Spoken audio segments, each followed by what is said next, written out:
Get ready for the morning rush. Quick wrap of your news and weather, and we'll start with Kristen Curry.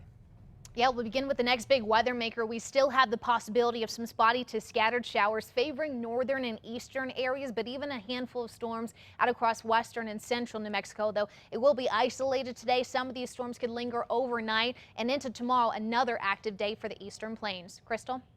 And as you get ready to head out the door from the day's top local stories, we start with Catherine Mazzone. The father of Victoria Martin's brother wants a judge to help protect him. Today, a hearing for a restraining order against one of Victoria's accused killers. The boy's father is filing it on his behalf. He wants Fabian Gonzalez to stay away from his young son. It's unclear as to what exactly that restraining order would entail. Gonzalez is also on the court calendar tomorrow for a probation violation hearing dating back to a 2015 case. More on Victoria Martin's history with CYFD coming up in the 5 Facts. Adam? Onto this, a jury is now seated in the murder trial of 2 former APD officers. Their trial is expected to start with opening statements next week. Keith Sandy and Dominique Perez are charged with second-degree murder for killing homeless camper James Boyd in 2014. That case will recess until tomorrow, when the judge will decide what evidence will be allowed during opening statements. Fernanda? Happening today, the state Supreme Court will hear a case to remove some outdated language from the New Mexico Constitution. The case is to get rid of a voting ban for, quote, idiots and insane persons. Back in 2010, about 60% of state voters wanted those words removed, but a state commission ruled the change needed a 75% vote. It was the same situation for another case the court will hear today to allow school elections at the same time as other elections. Crystal? New this morning, Santa Fe County voters will see a question about a possible tax hike on the November ballot. Santa Fe County commissioners approved the advisory question yesterday to see how voters feel about the 1/8 of 1% tax increase, according to the Albuquerque Journal. The money gained from the proposed increase would go toward behavioral health services in the county. Sarah? Trampoline park injuries are on the rise. According to a recent study, trampoline parks are growing in popularity. In Albuquerque alone, there are 3, but there is still some growing concern over trampoline safety. Researchers found that there were nearly 7,000 park-related emergency room visits in 2014. That's up from less than 600 in 2010. Right now, there are no federal standards for the more than 200 indoor trampoline parks across the country. Crystal? This morning, fans are remembering the longtime voice of the New Mexico Lobos. Mike Roberts died at the age of 83 yesterday following a battle with cancer. Roberts was a UNM broadcaster from 1966 through 2008. He called games for Lobo football and basketball, the Albuquerque Dukes, Isotopes, and high school sports. Crews will be back on the job at Carlsbad Caverns this morning. Maintenance was supposed to end yesterday, but the park announced that workers need today to finish up. The park is open in the meantime, but the only way to access the caverns is a steep 1.25-mile hike. Those elevators are set to be back up and running tomorrow. On to news happening now. Fire crews monitoring a blaze in the Jemez Mountains this morning. They say the fire started a couple of days ago, and as of last night, it's charred about 50 acres so far. Officials say it's been growing slowly because we've had so much moisture. The blaze was not expected to grow much overnight. Kristen? Today's Metro Threat Index added 3 with those spot storms we have in the forecast today. We'll watch for some heavy rain, gusty winds, and lightning, although there's not going to be very many of those storms. That's why the threat index is so low. But it is going to be an afternoon and evening event, and we will see a very similar day tomorrow, but even fewer storms. Crystal? On to the race for the White House. Donald Trump stumps in Flint, Michigan today, a town at the center of a water contamination crisis. Trump's outreach to minority voters there comes a day after the Republican candidate tried to win over working women with a new plan to make child care more affordable. Hillary Clinton firing back, though, tweeting her own plan. The Democratic candidate is still recovering from pneumonia this morning. She's expected to rejoin the campaign trail tomorrow. New this morning, North Korea is responding to the U.S. sending 2 U.S. B-1 bombers over South Korea. Pyongyang's news agency has sent a statement saying the U.S. was, quote, bluffing and blustering. The statement goes a step further, claiming the B-1 bombers are not enough to fight an all-out nuclear war. The flyover was done yesterday, just 4 days after North Korea conducted yet another nuclear weapons test. On to new news this morning. The company behind the controversial Dakota Access Pipeline says it plans to meet with officials in Washington to get the project up and running again. Federal authorities recently asked the company to temporarily halt work after months of protests by the Standing Rock Sioux tribe. The $3.8 billion crude oil pipeline would span 4 states. Yesterday, the company removed 30 pieces of heavy machinery from the work site in North Dakota. Chelsea Manning is off of her hunger strike this morning after learning that gender transition surgery will happen.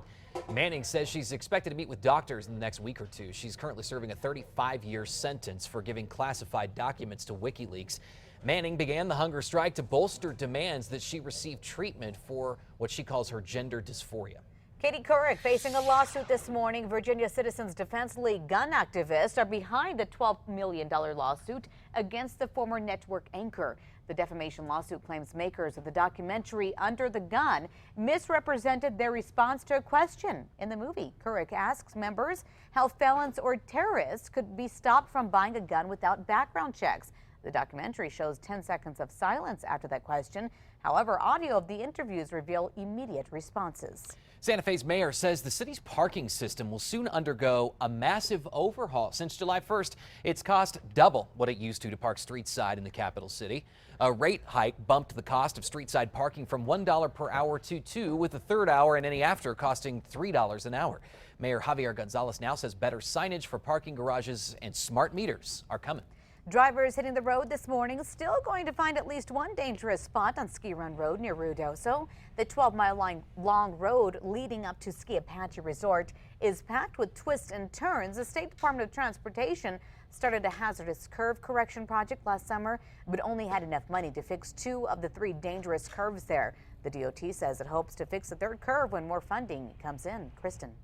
And many of us getting out and about on this Wednesday morning. At this point, your commute looks good. We have just a little bit of slow go I-25 southbound as you pass Rio Bravo. But other than that, no major accidents to worry about. I-25 looks good. In and around the Big I intersection, Paseo, not bad either. Crystal? If you feel you're struggling this morning, don't worry. You're not the only one. In our adorable video of the day, this little panda cub is showing it happens to the best of us. The video shows a tiny 5-week-old cub trying to get off her back, and it's going viral in China right now. So How cute is I that? understand that, especially on Mondays, right?